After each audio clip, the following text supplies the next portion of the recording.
तर मित्रांनो, आपल्या चॅनलला सबस्क्राईब नक्की करा। जय महाराष्ट्र मित्रांनो, स्वागत आहे तुमचं माझ्या नवीन ब्लॉगमध्ये। मित्रांनो, खूप दिवस झालं ब्लॉग आले ना आपल्या चॅनलवरती, म्हणून आज एक नवीन प्लॅन केला। खूप थंडी पण होती, त्याच्यामध्ये प्लॅन केला आपण आलो आज लोहगड किल्ल्यावरती। सकाळी 9 वाजता निघलेलो, आता पोहोचलो आम्ही आणि आता जर्नी स्टार्ट करू आपण। मित्रांनो, लोहगड हा किल्ला गिरिदुर्ग प्रकारातील असून समुद्रसपाटीपासून याची उंची 3400 फूट इतकी आहे।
दरवाजातून पूर्ण वरती आले तर तुम्हाला दुसरा दरवाजा भेटतो। त्या दुसऱ्या दरवाजाच्या बुरुजावर आहे आता आम्ही, आणि वरती पण भरपूर उंच आहे, अजून जवळजवळ 250 ते 300 पायऱ्या असं म्हटले खालचे।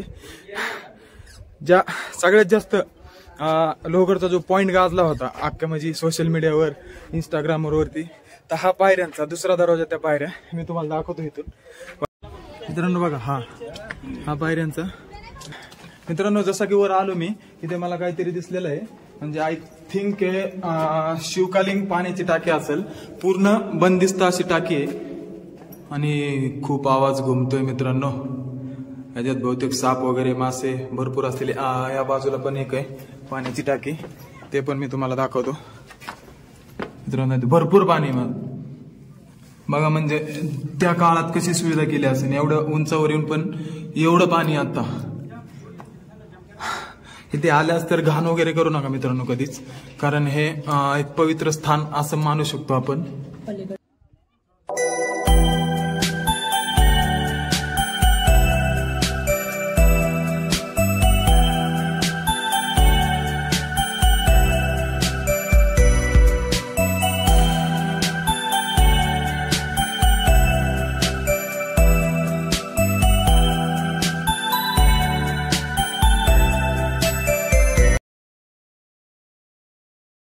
जसं तुम्ही आपल्या शेवटच्या 5व्या दरवाजातून वरती येता, इथेच तुम्हाला ह्या साईडला एक मस्जिद प्रकारे मंदिर दिसतं। आय थिंक मस्जिद असेल ही, बहुतेक शिवकालीन मस्जिद आहे, अशीच आहे, काही त्याचं नासधूस वगैरे झालेलं नाही दिसत। आणि या ठिकाणी तुम्हाला महादेव मंदिर, त्र्यंबक तलाव, 60 कोणी तलाव या ठिकाणी, विंचुकाडा पण या ठिकाणी, इकडे जायचंय आपण। इकडून जाऊन इकडून असं येणार आहे, आय थिंक बघू जसे काय या ठिकाणी तुम्हाला शिवकालीन सभागृह पण दाखवले.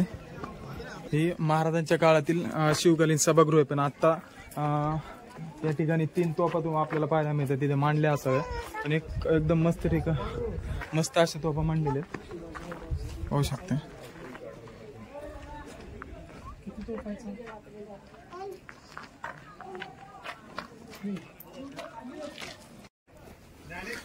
जसं की मित्रांनो थोडं पुढे चढून आले ना, मला या ठिकाणी आहे ना यांनी इथं बोर्ड लावलाय घोड्याची पागा म्हणून. आय थिंक इथं घोडे बांधत असतील, कारण मी आतमध्ये जाऊन पाहिलं ना, तुम्ही आतमध्ये जाऊन पहा. अय कोण आहे रे, कोण आहे का? नाही बघा, असे बारीक बारीक छोटे छोटे टाके बनवलेत. आणि हे मध्ये एक अँगल आहे, म्हणजे एक अशी आपण ज्याला गव्हाण म्हणतो का, गव्हाण गुरांची तशी बनवली. कारण या ठिकाणी असे घोडे बांधण्यात येत असेल आणि इथं पाणी पाजण्यात येत असेल. इथून एक तुम्हाला भुयारी मार्ग होता, पण आता सध्या बंद केलंय आणि याचं थोडं काम चालू आहे. बहुतेक इथल्या लोकांनी इथलं काम चालू केलं असावं. पण आतमध्ये एकदम गार वाटते मित्रांनो, एकदम मस्त वाटते. पण आय थिंक घोड्याची पागा ही आणि आता काम चालू केले पूर्ण. बहुतेक ही शिवप्रतिष्ठान यांच्यातर्फे काम केल्यात असावं, कारण पूर्ण क्लीन केलं. आय थिंक हे सगळं भरलेलं असेल. आता एवढे वर्ष झाले आपले गडकिल्ले येत आहेत आणि पाण्याने आणि जास्त पावसाने माती वगैरे याच्यात सासून पूर्ण भरलेले असेल आणि ते पूर्ण क्लीन केलंय. हे काम बहुतेक शिवप्रतिष्ठानच करते असं माझा अंदाज आहे. बाहेरच्या साईडला पण काहीतरी आहे तिकडे, मी तुम्हाला दाखवतो. बाहेरच्या साईडला इथं घोड्याची पागा म्हणून लिहिलंय त्यांनी. ह्या साईडला पण एक पाण्याची टाकी, म्हणजे बंदिस्त पाण्याची टाकी. आय थिंक हे घोड्यांसाठीच पाण्याची टाकी असावी. इथून काय नाही ना रे भाऊ? अच्छा, इकडे भरपूर पाणी. जे घोड्यांचं राखण करणारे होते नाही त्यांच्यासाठी नाही. इथून भुयारी मार्ग इथे बंद केलाय आता त्यांनी. भुयारी मार्ग इथून आय थिंक तिकडे जाण्याचा रस्ता असावा.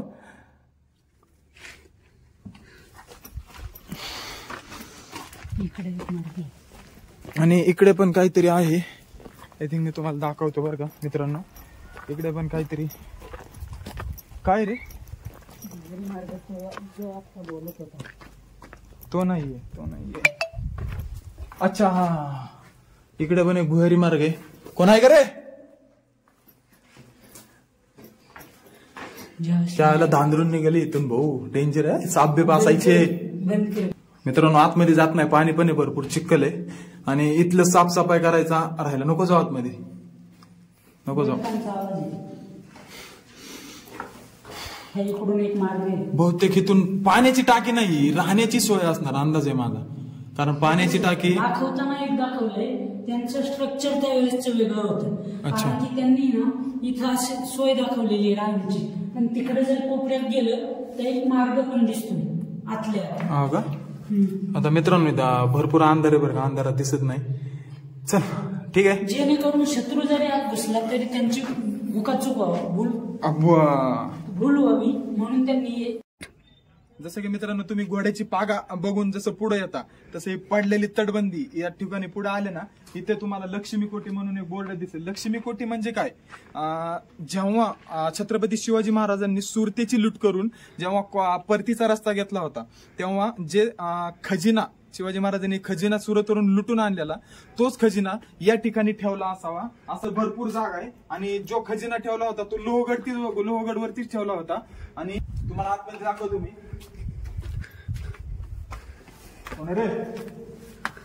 भरपूर असा मोठा स्पेस आहे मित्रांनो. जसं की इथे जवळजवळ 200 लोक बसतील एवढा मोठा स्पेस आहे, तुम्ही बघू शकता. आणि इथेच खजिना ठेवला असं म्हटलं जातं. आतमध्ये थोडं येता, हा एक मोठा पहिली रूम मोठी आहे. त्याच्यानंतर आतमध्ये आल्यानंतर एक छोटी रूम तुम्हाला दिसते. लांबी भरपूर आहे पण रुंदी कमी. आतमध्ये आल्या 2 रूमा दिसतात तुम्हाला. मी आतमध्ये जात नाही मित्रांनो, कारण भरपूर अंधार आहे. आतमध्ये 2 रूमा दिसतात तुम्हाला. या ह्या आणि ह्या 2 रूमांमध्ये छत्रपती शिवाजी महाराजांनी आपली लक्ष्मी इथे ठेवलेली, म्हणजे जे सुरतेहून लुटून आणलेली लक्ष्मी आहे ते इथे ठेवलेली. ह्याला लक्ष्मीकुटी नाव का पडलं हे तुम्हाला सांगतो मित्रांनो. जेव्हा छत्रपती शिवाजी महाराजांनी सुरतेहून लुटून सोने चांदी जे दागदागिने आणले त्याला आपल्या मराठी भाषेत आपण त्यांना लक्ष्मी म्हणतो म्हणून, आणि जी लक्ष्मी शिवाजी महाराजांनी या ठिकाणी ठेवली म्हणून या ठिकाणाला लक्ष्मी कुटी असं नाव दिलं. मित्रांनो ह्या लक्ष्मी कुटीपाशी एक आहे ना तुटलेली तोफ ठेवलेली आहे आणि इथं आपला ध्वज नाही आता सध्या. मित्रांनो आपल्याला या ठिकाणी पण पाण्याची टाकी पाहायला मिळतात बरं का. पुढे आल्यावरती बंदी पण केलेली होती, कचरा कुचरा जाऊ नये. पूर्वी काळी आहे ना कचरा वगैरे जाऊन, कारण या पाण्याच्या टाकीतल्या पाण्याचा पिण्यासाठी वापर करायचा म्हणून वरती पाण्याला छत दिलं आहे. खूप मोठी टाकी ही. मित्रांनो इथे एक तळ दिसतंय बरं का. आता हे पाणी आटलेलं आहे बहुतेक, पावसाळ्यात जास्त पाणी असू शकतं इकडे. आणि या ठिकाणी पुढे गेलं नाही तर दर्गा म्हणून लिहिलंय. त्या ठिकाणी दर्गा दिसते. दर्गा म्हणजे ते आपण पिराचं स्थान म्हणतो का, ते पिराचं स्थान इथं आहे दर्गा. आणि दर्ग्याच्या एक्झॅक्ट अपोजिट साईडला आपल्याला पूर्ण विसापूर किल्ला दिसतो. विसापूर आणि लोहगड हा जोडलेले किल्ले आहेत. इथून पूर्ण विसापूर किल्ला दिसतो. आणि विसापूरवर जास्त गर्दी नसते मित्रांनो बरं का. थोडा जंगल ट्रेक पण आहे तिथून. आणि एक्झॅक्ट वरती गाडी जात नाही तिथे, इथल्या पायथ्यालाच उतरून आपल्याला तिथून ट्रेक करावा लागतो. आणि विसापूर हा भरपूर मोठा किल्ला दिसतो बरं का तुम्हाला. हा बघा हा विसापूर किल्ला, भरपूर मोठा किल्ला आहे तो पण. पुढे येता तसंच आपल्याकडे विंचूकड्याकडे जाण्यासाठी वाट आहे. आणि इथूनच तुम्हाला विंचूकड्याचे विहंगम दृश्य दिसते. हा बघा विंचूकड्याला नाव विंचूकडा का पडलं, आय थिंक हा कडा आहे ना विंचूच्या आकाराचा कडा असा दिसतो म्हणून याला विंचूकडा नाव पडलं असावं. विंचूकड्याच्या एक राईट साईडलाच तुम्हाला आपल्याला इथून 2 किल्ले दिसतात. तुंग किल्ला दिसतो आणि इकडे तुम्हाला तिकोना किल्ला दिसतो. इथून भरपूर किल्ले दिसतात अजून.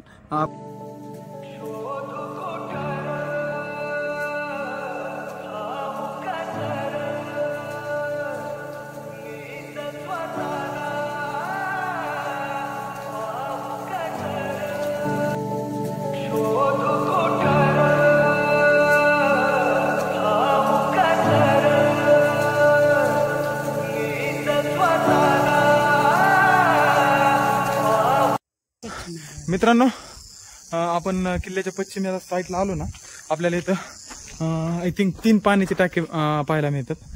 हे पण पाण्याचे टाके. आता सध्या ह्याच्यात पाणी आहेत भरपूर आणि पाणी जास्त घाण दिसतंय मित्रांनो.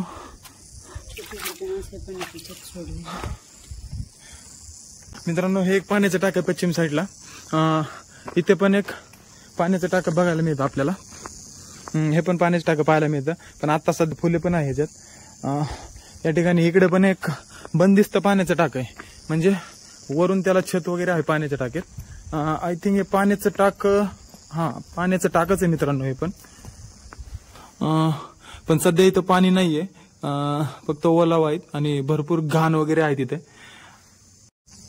मित्रांनो आपल्याला या ठिकाणी एक पाण्याचं टाकं पाहायला मिळतं, पण या पाण्याच्या टाक्याचा आकार कसा पाहाय तुम्ही, एकदम बंदिस्त आणि ह्याच्यात खूप गाळ वगैरे दगड वगैरे साचलेत तुम्ही पाहू शकता.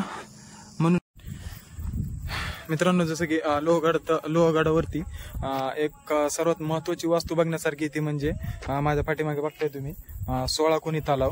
हाच तो 16 कोणी तलाव. याची रचना आणि ह्याची जे बांधकाम आहे ते हे शिवकालीन बांधकाम आहे आणि आहे असं हे त्या स्थितीमध्ये आहे अजून पाहू शकता तुम्ही याला. आणि एक विहिरीच्या आकाराचा तलाव आहे, तिथून तुम्हाला आतमध्ये यायला पण पायऱ्या राहतील. आणि वरती काहीतरी एक दर्गा आहे, बहुतेक जाऊन बघू आपण तिकडे काय. मित्रांनो जसं की आपण पूर्ण किल्ला फिरून ज्यावेळेस किल्ल्याच्या मध्य ठिकाणी येतो, म्हणजे मध्य ठिकाणी म्हणजे किल्ल्याचं एकदम मध्यस्थान, इथून तुम्हाला सगळे आसपासचे किल्ले किंवा आसपासचा परिसर सगळा दिसतो मित्रांनो. मध्यस्थानी आपल्याला इथे दर्गा पाहायला मिळते आणि ह्या दर्ग्याच्या एक्झॅक्ट समोर आपल्याला म्हणजे पूर्वेला आपल्याला विसापूर किल्ला पाहायला मिळतो. तुम्ही पाहू शकता विसापूर किल्ला. आणि विसापूर किल्ल्याच्या एक्झॅक्ट साईडला म्हणजे उत्तरेला आपल्याला विंचूकडा पाहायला मिळतो. विंचूकड्याच्या एकदा साईडला एकदम म्हणजे पश्चिमेला आपल्याला 2 ते 3 किल्ले पाहायला मिळतात. तुंग, तिकोना आणि राजमाची किल्ला आणि अजून याला पावना डॅमचा विहंगम नजारा पाहायला मिळतो. त्या ठिकाणी टेंट वगैरे तुम्हाला दिसणार नाही इथून आता, त्या ठिकाणी टेंट वगैरे लावले जातात. आणि इथून एकदम असं किल्ल्यावरचे काही वास्तू दाखवतो बरं का. इथून काय काय दिसतं आपल्याला किल्ल्यावरचे. या ठिकाणी बघा, या ठिकाणी एक मोठी दर्गा आहे, म्हणजे एक्झॅक्ट किल्ल्याच्या पूर्व साईडला मोठी दर्गा आहे. इकडे विसापूर किल्ला दिसतो तुम्हाला आणि इकडे एक तलाव आहे, पण हा तलाव सध्या पाणी नाही तिथे. पावसाळ्यात शक्यतो पावसाळ्यात पाणी असेल. या ठिकाणी उत्तर साईडला आपल्याला विंचुकाड आहे आणि इकडे दोन ते पाच पाण्याची टाके पाहायला मिळतात. 3 अलीकडे आणि 2 पलीकडे, आणि विंचुकाड्यावर पण आपल्याला 2 पाण्याची टाके पाहायला मिळतात मित्रांनो. आणि एक्झॅक्ट जसं की आपण विंचुकाड्यावर वरती येतो, वरती चालत येतो, त्या ठिकाणी आपल्याला 16 कोणी तलाव पाहायला मिळतो. म्हणजे लोहगडवरती सगळ्यात पुरातन वास्तू असं मानलं जातं. त्याची रचना वगैरे ही पुरातन शिवकालीन रचना आहे आणि अजून पडझड वगैरे झालेली नाही मित्रांनो. ह्याला 16 कोणी तलाव म्हणतात, कारण ह्या तलावाला टोटल 16 कोनं आहेत. कोनं म्हणजे तुम्ही समजू शकता तुम्ही कोण म्हणजे तिकोना, तुंग, राजमाची किल्ले पाहायला मिळतात. आणि हे पावना डॅमचा हे पावना डॅम आहे, पूर्ण पावना डॅम विसरलेला आहे.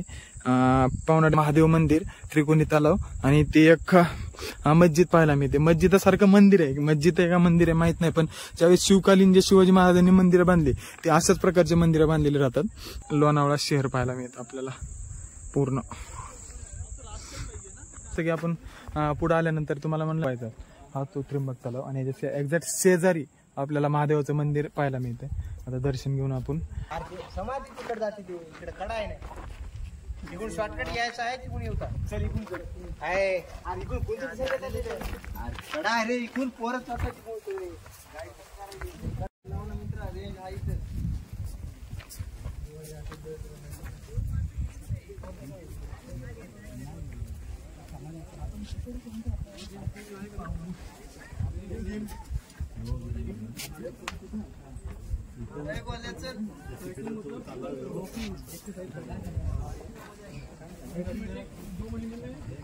मित्रांनो गड उतार झालोय आता आणि खूप जमलोय बरं का. गड भरपूर मोठा आहे आणि चांगला बघण्यासारखं पण आहे. एकदम असं याची नासधूस वगैरे झाली नाही गडाची. तुम्हाला आपला व्हिडिओ कसा वाटला एकदा कमेंटद्वारे नक्की सांगा. आणि आपले व्हिडिओ आवडत असेल तर आपल्या व्हिडिओला एकदा लाईक नक्की करा आणि चॅनलवर आपल्या नवीन असाल तर आपल्या चॅनलला सबस्क्राईब करा आणि जास्तीत जास्त हा व्हिडिओ शेअर करा. ते सबस्क्राईब करून बेल आयकॉन नक्की दाबा, कारण जेणेकरून आपल्या चॅनलवरती जे नवीन नवीन व्हिडिओ येतील त्यांची नोटिफिकेशन लवकरात लवकर तुम्हाला पोहोचेल. आठवलं नाही ना. उसरत नाही, उसाचा रस मागितलं एकदम मस्त वाटतं उसाचा रस प्यायला. चला असंच आपला ब्लॉग कंटिन्यू बघा, लाईक करा, शेअर करा आणि सबस्क्राईब करा.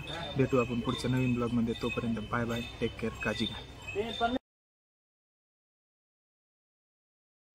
मित्रांनो हा बघा विसापूरचा विहंगम नजारा, हाच तो विसापूर फोर्ट.